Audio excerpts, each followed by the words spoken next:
নমস্কার বন্ধুরা, কেমন আছো তোমরা সবাই?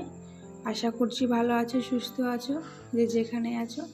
আমিও খুব ভালো আছি। কাজল অঙ্কিতার লাইফস্টাইল ব্লগে তোমাদের জানাই সবাইকে ওয়েলকাম আর অনেক অনেক ভালোবাসা।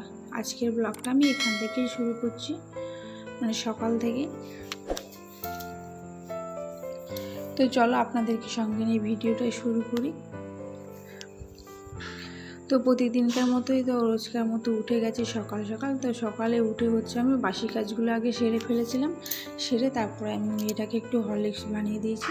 আর ওইখানে জানালায় বসে বসে খাচ্ছে। ও সকাল সকাল উঠে পড়েছে। আর এখন বাজে 8টা নাগাদ। এখন ঘড়ি কাটায় প্রায় বেজে গেছে 8টার মতো। তো দেখো এখন বাইরে দেখতে পাচ্ছে যে কত রোদ উঠে গেছে। যেহেতু এখন এটা 2 দিন আগেকার ভিডিও, তো ওগুলো আমি আর ছাড়তে পারিনি। তো তাই আমি এখন কিছু সমস্যার জন্য তাই আমি এখন থেকেই করছি। আর আজকে দিনটা স্পেশাল দিন, মানে আমার কাছে, সবার কাছে না, শুধু আমার কাছেই। তো যাই হোক, তো দেখো আমি মেয়েকে খাইয়ে তারপর আমিও খেয়ে নিয়েছিলাম একটু। তারপর খেয়ে আমি তো টিফিন করা হয়ে গেছে আমার। আর তারপর আমি রান্না করে চলে এসেছি। আজকে আমি রান্নাই করব সারাদিন। তো যাই হোক, তো কেন সারাদিন রান্না করবো অবশ্যই তোমাদেরকে বলবো আমি। আর থাম্বনেল দেখে তো বুঝতেই পেরে গেছে যে আমি কী বলতে চেয়েছিলাম। তো আমি এদিকে দেখো আমি মানে ভাত বসিয়ে দিয়েছি। আর এদিকে এদিকে শাক করে নিচ্ছি, একটু কলমি শাক। যেহেতু আজকে নিরামিষ করবো, তো আর কি, যাই হোক, আর ও মানে মাংস কিছুই হবে না, মানে ওগুলো খাবো না আজকে দিনটা। তো তার জন্য আজকে শুধু কলমি শাক করবো, আলুর দম করবো, অনেক কিছুই করবো। তো তোমরা দেখতে থাকো ভিডিওটা,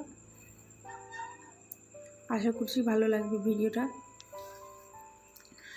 তো কথা বলতে বলতে তো এইদিকে আমার শাক ভাজাটাও হয়ে গেছে। আর এইদিকে দেখো আমি বটি নিয়ে এখন বসে পড়েছি। এখন এইদিকে করবো একটু কুমড়ো ভাজা আর পটল ভাজা আর ডাল করে নেব।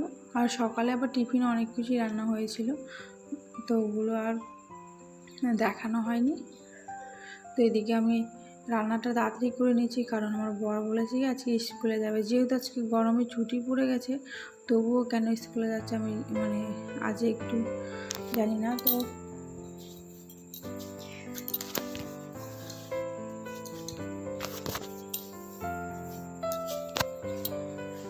আর এখন এই গরমের মধ্যে মানে ভীষণ অসুস্থ হয় জানো তো এই রান্না করতে। তো এইদিকে আমি দেখো কুমড়োটা ভাজা করে নিচ্ছি।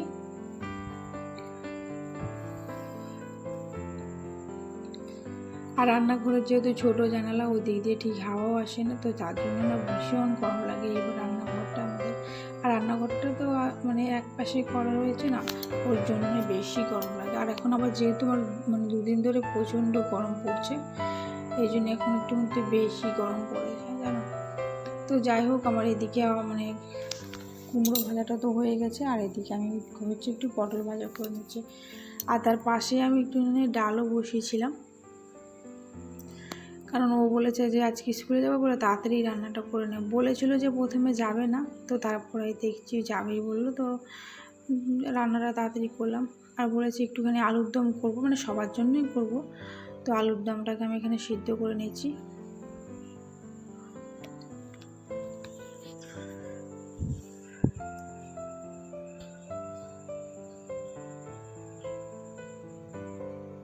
তো এদিকে আমার ডালটা হয়ে গেছে কমপ্লিট। তো আমি ডালটাকে মিটকেসের ভেতরে ঢুকিয়ে দিয়েছি। আর যেহেতু আলুর দম করবো, তার জন্য আমি আলুটাকে ভালো করে সিদ্ধ করে আর এদিকে ছাড়িয়েও নিয়েছিলাম এদিকে। আর আমি সব এদিকে একটু গুছিয়ে নিয়েছি। কি করব তোমাদেরকে তো অবশ্যই আমি দেখাবো। তো এদিকে দেখো আমার তেল গরম হয়ে গেছে। এখন তেলের মধ্যে আমি আলুটাকে ভালো করে আপাতত এখন কেমন একটু ভেজে নেব, পরে আবার মশলা দিয়ে কষে নেব। তো তারপরে দেখো আমার তেলের মধ্যে আমি আলুটাকে দিয়ে দিয়েছি। আর একটুখানি লবণ আর হলুদ দিয়ে ভালো করে ভেজে নেব। তো আমি বেশিরভাগ এরকমই করি আলুর দমটা, মানে বেশ ভালোই লাগে খেতে।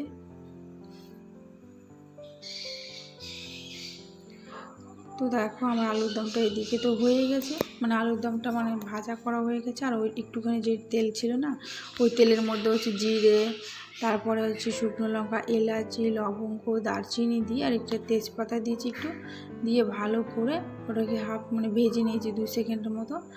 তারপরে হচ্ছে মশলাটাকে আমি দিয়ে দিয়েছি। আর এখানে দিয়েছিলাম হচ্ছে জিরে, আদা, আর টমেটো, চারমগজ, কাজু, পোস্ত দিয়ে ভালো করে পেস্ট করে নিয়েছিলাম। তো তারপরে তো কড়াই দিয়ে মশলাটাকে ভালো করে কষে নিয়েছিলাম।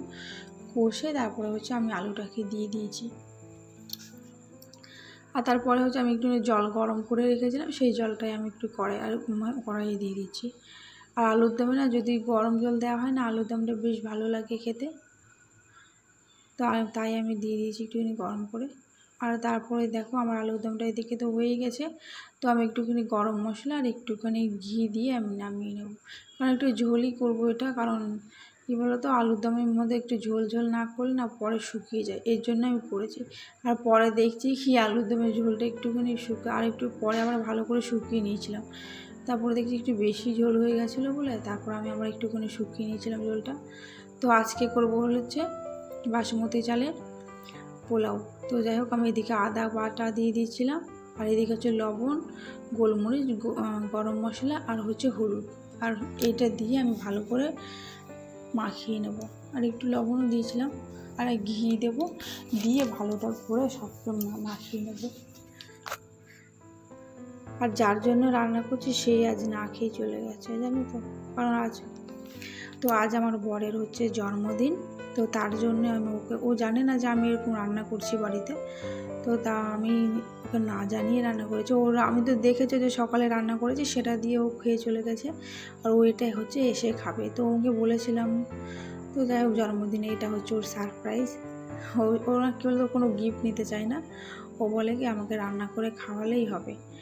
ওনাকে কী খাবে ও বলেনি যে আমি ভাবলাম কি এটা তো খাইনি, এটাই আমি করি। আর আমি জানো তো এটা ফার্স্ট টাইম আমি করছি। এটা আমি আগে কখনো করিনি, কারণ আমরা তো জানোই আমার গ্রামের মেয়ে, তো আমরা এইসব আগে জানতামই না যে এরকম করে। আমার এখানে বিয়ে হওয়ার পরে জানি যে এরকম করে খায়, এরকম করে।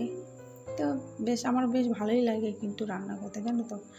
তো দেখো আমার এদিকে কাজু আর কিশমিশটা আমি ঘি দিয়ে ভেজে নিয়েছিলাম, ঘি দিয়েছিলাম একটুখানি কড়াইয়ে, আর ভেজে বার করে নিচ্ছি।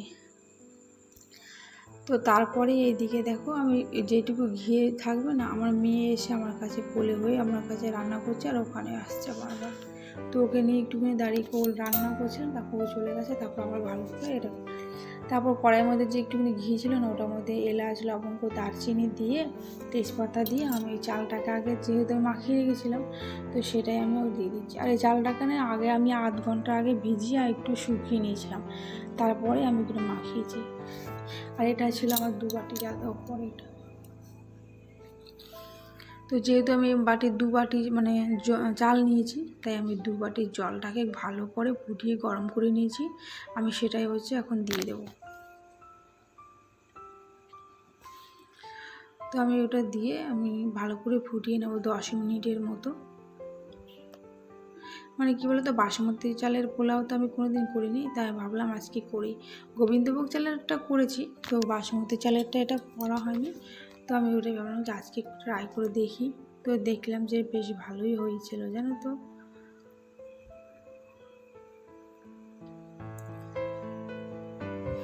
তো তারপরে আমি এটাকে ভালো করে নাড়িয়ে আমি 10 মিনিটে রেখে দেবো। তো 10 মিনিট পরে তোমাদের সাথে আসছি দেখা করতে। আর বলছি যে যার জন্য রান্না করলাম সেই তো খেতে যেতে পারলো না, কারণ আজকে হচ্ছে মাধ্যমিকের রেজাল্ট বেরোবে, তো ও তাড়াতাড়ি করে চলে গেছে ওইটুকুই খেয়ে। আর ওই জন্য আমি ও এখন চলে আসবে প্রায় বিকেলে নাগাদে এসছে, জানো তো 5টা নাগাদ এসছে। তো দেখো কি সুন্দর হয়েছে না দেখতে। এখনও 10 মিনিট পরে আমি এসেছি দেখতে। তো দেখছি আমার মেয়েটাকে স্নান টান করিয়ে দিয়ে এসেছি। আর ওকে ও হচ্ছে এটা খাবে না, এই ভাতটা, জানো, ও হলুদ দেখলে পরে না খেতে চায় না। তো তাই ওকে আমি সাদা ভাতই খাইয়ে দিয়েছি, আর পরে চেষ্টা করবো খাওয়ানোর। ও যদি খায় তাহলে অবশ্যই ওকে খাইয়ে দেবো। তো দেখো 10 মিনিট পরে দেখো এখনও ভালো করে শুকায়নি, আর কিছুক্ষণ রাখবো, তাহলে ঝরঝরে হয়ে যাবে, তারপরে আমি নামিয়ে নেবো। তো এখানে 3টে কাঁচা লঙ্কা দিয়েছি, আর একটুখানি দিয়েছি, মিষ্টিটা কম হয়েছিল তাই আমি একটু চিনিটাও দিয়ে নিয়েছি, আর একটু লবণও দিয়েছিলাম। তো যাই হোক, এরপরে ঘি দিয়ে দেবো। ঘি দিয়ে ভালো করে আরও 5 মিনিট রেখে দেবো, তারপরে এটাকে নামাবো। তো বেশি কিছু আর করবো না, এইটুকুই করবো। আলুর দম আর মানে বারবাসুর ফ্রাইড রাইসে মুখে চলে আসছে। যাই হোক, বাসমতি চালের পোলাও। তো দেখো এখনও ঝরঝরে হয়নি, আরও রাখবো কিছুক্ষণ, তারপরেই আমি এটাকে নামিয়ে দেবো। তো এইদিকে দেখো আমি চান করে আবার চলে এসেছি, আর আমি স্নান করে নিয়েছি। আর এখন বাজে করা জানো, এখন বাজে হচ্ছে 2:15 বেজে গেছিলো জানো। আমার রান্না করতে করতে অনেক লেট হয়ে গেছিলো। তো তারপরে আমি চান করার আগে আমার শ্বশুর শাশুড়িকে আমি খেতে দিয়ে এসেছি, যে ওনাদেরকে তো আগে দিয়ে দিই। আমি বলেছি, ওনারা বলেছে একসাথে খাই আমরা। আমি বললাম যে তোমরা আগে খেয়ে নাও, তারপরে আমি খেয়ে নেবো। তো দেখতে পাচ্ছ চান করার পরে আমার পুরো গা ঘেমে গেছে। তবে এখন যেহেতু এত রোদ, 2টোর পরেও মনে হচ্ছে কত রোদ। তো তারপরে তারপরে দেখো আমি নিয়ে এসেছি হচ্ছে অল্প করে ফ্রাইড রাইস, আর এদিকে আলুর দম, পটল ভাজা, আর কলমি শাক ভাজা, আর কুমড়ো ভাজা। ভেবেছিলাম একসাথেই খাবো, তো ওকে ফোন করেছিলাম, তো বলছে যে পরে আসবে, ও আস্তে আস্তে 4:30 বেজে যাবে। তো আর একসাথে খাওয়া হলো না। তো আমি আগে খেয়ে নিলাম, আর ও আসলে তারপরে খাবে। তো না কেক নিয়ে এসেছিলো জানো। তো আমি বললাম কি যে কেকটা ক্যামেরার সামনে অন করে কাটি। তো বলছে যে ক্যামেরার সামনে কাটবে না, ও লজ্জা লাগে, তাই কাটলো না। তো একা একা ওই কেটেছে এগুলো। তো আমি এইগুলোকে সবাইকে এখন দিয়ে দেবো। এগুলো বাইরে বসে আছে শাশুড়ি মারা, ওনাদেরকে। তো আমি কেকটা ওদেরকে দিয়েও এসেছিলাম, শাশুড়ি মা সবাইকে। তো তারপরে ও চলে এসেছিলো দেখলে, তো ওকে আমি এখন খেতে দিয়ে দিয়েছি। ও খেয়ে তো তারপরে আমাদের খাওয়া হয়ে গেছে, ওর খাওয়া হয়ে গেছে। তারপরে আমরা একটু ছাদে এসেছিলাম। তো এখন প্রায় বাজে 5:30টার মতো। তো ভাবলাম ছাদে যাই। ছাদে কিন্তু মানে এরকম অন্ধকার ছিল না, ক্যামেরাতে করছিলাম তো তাই দেখছি পরে অন্ধকার টাইপের এসেছিলো। তো আমি এখানে ছাদে এসেছিলাম, তো আমি ওকে বলছি কি আমাকে একটু ক্যামেরাটা করে দাও। তো আমাকে ভিডিও করে দিচ্ছে, আর আমি দেখছি এদিকে ওইদিকে ঘুরে বেড়াচ্ছি। আর দেখতে পাচ্ছ আমাদের ছাদের পাশে না আমাদের এই গাছটা এত সুন্দর লাগে। আর সবাই যখন রাস্তা দিয়ে যায় না, তখন সবাই এই গাছটাকে প্রশংসা করে।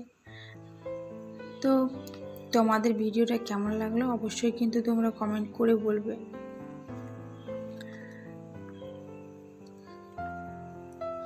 তো তারপরে দেখো আমার মেয়ে আসছে এদিক দিয়ে। তো বন্ধুরা, তোমাদের এই ভিডিওটা কেমন লেগেছে অবশ্যই কিন্তু তোমরা কমেন্ট করে বলবে। আর যদি ভালো লাগে তাহলে অবশ্যই একটা লাইক, কমেন্ট, আর শেয়ার আর সাবস্ক্রাইব করে দিও। তো আজকের মতো এইটুকু, দেখা হচ্ছে অন্য কোনো ভিডিও।